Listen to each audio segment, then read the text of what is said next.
ಅದೇ ರೀತಿ ಕಾರ್ಯನಿರ್ವಾಹಕ ಅಧಿಕಾರಿಗಳು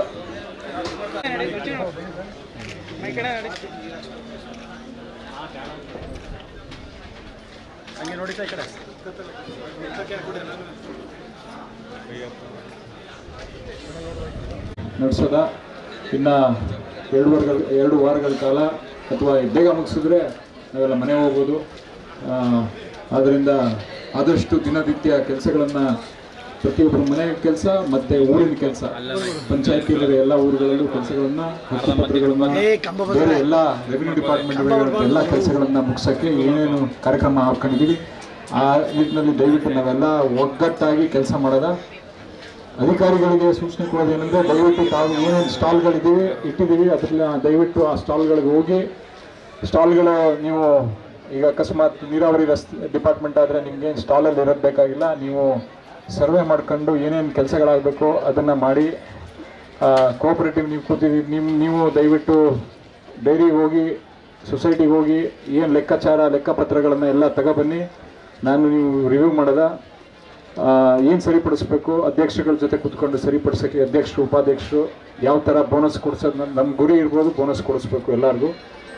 ಈ ಥರದ್ದೆಲ್ಲ ಅದಕ್ಕೆ ಇನ್ನೇನಾದರೂ ಅಡಿಷ್ನಲ್ ಈಗ ಮನ್ಮೂಲಿಂದ ಏನಾದರೂ ಕೊಡಿಸ್ಬೇಕಾ ಈ ಥರದ್ದೆಲ್ಲ ಚರ್ಚೆ ಮಾಡೋದ. DCC ಬ್ಯಾಂಕಿಂದ ಏನೇನಾದರೂ ಸವಲತ್ತುಗಳು ಬೇಕಾ ಸೊಸೈಟಿಗೆ, ಇದನ್ನೆಲ್ಲ ಕಾರ್ಯಕ್ರಮಗಳನ್ನು ಮಾಡೋಕ್ಕೆ ದಯವಿಟ್ಟು ಎಲ್ಲ ಸಜ್ಜಾಗಿ ನಿಮ್ಮ ಡಿಪಾರ್ಟ್ಮೆಂಟ್ ಕೆಲಸ ಈ ಪಂಚಾಯಿತಿ ಸೀಮಿತವಾಗಿ ಏನೇನು ಕೆಲಸ ಮಾಡಬೇಕು ಅದನ್ನು ಮಾಡಿ. ಸಾರ್ವಜನಿಕರಲ್ಲಿ ಕೇಳ್ಕೊಳ್ಳೋದೇನೆಂದರೆ ಒಂದನೇ ವಾರ್ಡಿಂದ ನಾವು ಶುರು ಮಾಡ್ತೀವಿ. 1ನೇ ವಾರ್ಡಿನ ಎಲ್ಲ ಸಾರ್ವಜನಿಕರು ಬಂದು ಇಲ್ಲಿ ನೋಂದಣಿ ಮಾಡಿಸಿ ಎಲ್ಲ ಸವಲತ್ತುಗಳನ್ನು ಪಡಿಬೇಕು ಅಂತ ಕೇಳ್ಕೊಳ್ತೀನಿ. ಈಗ ಒಂದು ಆಟೋ ಕಳಿಸ್ತೀವಿ ಎಲ್ಲ ವಾರ್ಡ್ಗಳಿಗೆ. 1 ವಾರ್ಡ್ ಮುಗಿಸಿದ್ಮೇಲೆ 2ನೇ ವಾರ್ಡು 3ನೇ ವಾರ್ಡು ಈ ಥರ ದಿನನಿತ್ಯ ವಾರ್ಡ್ಗಳು ಬಂದು ಕೆಲಸ ಮಾಡ್ಬೋದು. ನೀವು ಸಾರ್ವಜನಿಕರು ಏನೇನಂದರೆ ಇದು ಒಂದು ವಿಂಡೋ ಸಿಸ್ಟಮ್ ಥರ ಮಾಡೋಕ್ಕೆ ಹೇಳಿದ್ದೀವಿ ಎಲ್ಲ ಸರ್ಕಾರಿ ಅಧಿಕಾರಿಗಳಿಗೆ. ನೀವು ಒಂದು ಅಧಿಕಾರಿಗಳ ಹತ್ರ ಹೋದರೆ ಸಾಕು ಒಂದು ಕೆಲಸಕ್ಕೆ, ಅವರು ಕೆಲಸ ಮಾಡಿಸ್ಕೊಡ್ಬೇಕಾಗಿರೋ ಜವಾಬ್ದಾರಿ ಅವ್ರದ್ದು.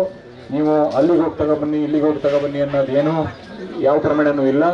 ಅವ್ರು ಬಂದು ಮಾಡಿಕೊಟ್ಟು ಇದನ್ನು ಕಾರ್ಯರೂಪ ನಿಮ್ಗೇನು ಕೆಲಸ ಮಾಡಬೇಕು ಅದನ್ನು ಮಾಡಿಕೊಡ್ತಾರೆ. ಎಲ್ಲರಿಗೂ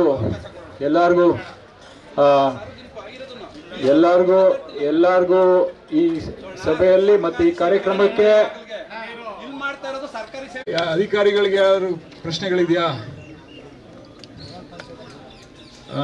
ಎಲ್ಲರೂ ಇದು ಮತ್ತೆ ಒತ್ತಿ ಹೇಳ್ತೀನಿ, ಇದು ಸ್ವಲ್ಪ ಕನ್ಫ್ಯೂಷನ್ ಆಯ್ತದೆ, ಕಷ್ಟ ಆಯ್ತದೆ. ದಯವಿಟ್ಟು ತಾವೆಲ್ಲ ಓದಿಸಿ ದಮ್ ಕಟ್ಟಿ ಕೆಲಸ ಮಾಡಿ. ಯಾವುದೇ ಥರದ ಸಮಸ್ಯೆಗಳಾದ್ರೂ ನಾನು ಇಲ್ಲೇ ಇರ್ತೀನಿ, ನಿಮ್ಗಳ ಜೊತೆ ನಾನು ಚರ್ಚೆ ಮಾಡ್ತೀನಿ. ಯಾವ ಥರ ಆಯ್ತು ನಾನು ಮಾಡಿಸಿ. ಆಮೇಲೆ ನಿಮ್ಮದು ಅವೇರ್ನೆಸ್ ಪ್ರೋಗ್ರಾಮ್ ಇದೆಯಲ್ಲ, ಈಗ ನಿಮಗೆ ಇದೇನು ಶಾಕಿಂಗ್ ನ್ಯೂಸ್ ಅಂತ ಏನಿಲ್ಲ, ನಿಮ್ಗೆ ಗೊತ್ತಿರೋಂಥದ್ದೇ. ನಮ್ಮ ಇಡೀ ರಾಜ್ಯದಲ್ಲಿ ನಮ್ಮದು ಟಾಪಲ್ಲಿ ಐತೆ. ಯಾಕೆ ಹೇಳಿ? ಭ್ರೂಣ ಹತ್ಯೆ ಮತ್ತು ಚೈಲ್ಡ್ ಮ್ಯಾರೇಜ್.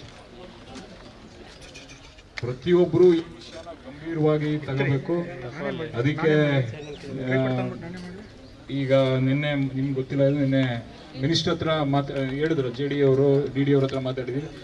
ಇಡೀ ತಾಲೂಕಾದ್ಯಂತ ನಮ್ಮ ಕ್ಷೇತ್ರದಾದ್ಯಂತ ಅವೇರ್ನೆಸ್ ಪ್ರೋಗ್ರಾಮ್ನ ಚಿತ್ರಗಳ ಮೂಲಕ ತಲುಪಿಸೋದಕ್ಕೆ ಅನ್ನೋದಕ್ಕೆ ಅದೊಂದು ಪ್ರಾಜೆಕ್ಟು ಆರ್ಟಿಸ್ಟ್ಗಳ ಜೊತೆ ಸೇರ್ಕೊಂಡು ಮಾಡ್ತಾ ಇದ್ದೀವಿ. ಆದರೆ ಇಲ್ಲಿ ಪಂಚಾಯತಿ ಮಟ್ಟದಲ್ಲಿ ಹೆಂಗಿದ್ರು ನಾವೆಲ್ಲ ಸೇರ್ಕೊತಾ ಇದ್ದೀವಿ. ಇಲ್ಲೂ ಈಗಾಗಲೇ ಬಂದಿದ್ದಾರೆ, ಸ್ಕಿಟ್ ಎಲ್ಲ ರೆಡಿ ಮಾಡ್ಕೊಂಡು ಹೇಳಿದ್ರು ಅವರು. ಒಂದಷ್ಟು ಜನ ಆಗಲೇ ಬಂದಿದ್ದಾರೆ. ಸ್ಟೇಜಲ್ಲಿ ಅದೊಂದು ಅವೇರ್ನೆಸ್ ಪ್ರೋಗ್ರಾಮನ್ನು ಬೆಳಿಗ್ಗೆ ಹೊತ್ತು ಜನರು ಯಾವಾಗ ಬರ್ತಾ ಇರ್ತಾರೆ ಅವಾಗ ಅದನ್ನು ಅವೇರ್ನೆಸ್ ಮಾಡೋಕ್ಕೋಸ್ಕರ ಅದನ್ನು ಪ್ರೋಗ್ರಾಮ್ಗಳನ್ನು ಆರ್ಗನೈಸ್ ಮಾಡಿದ್ವಿ.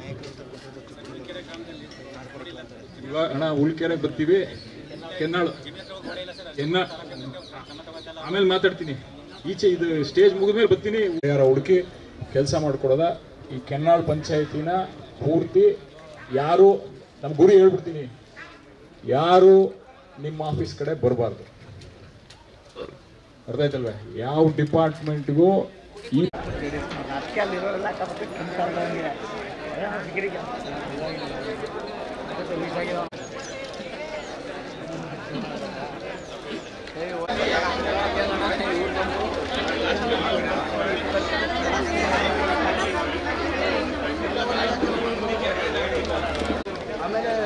ಸೇಫ್ಟಿ ಮಾಡ್ಕೊಂಡು ಡ್ಯಾಮೇಜ್ ಮಾಡ್ಕೊಂಡು ಅದು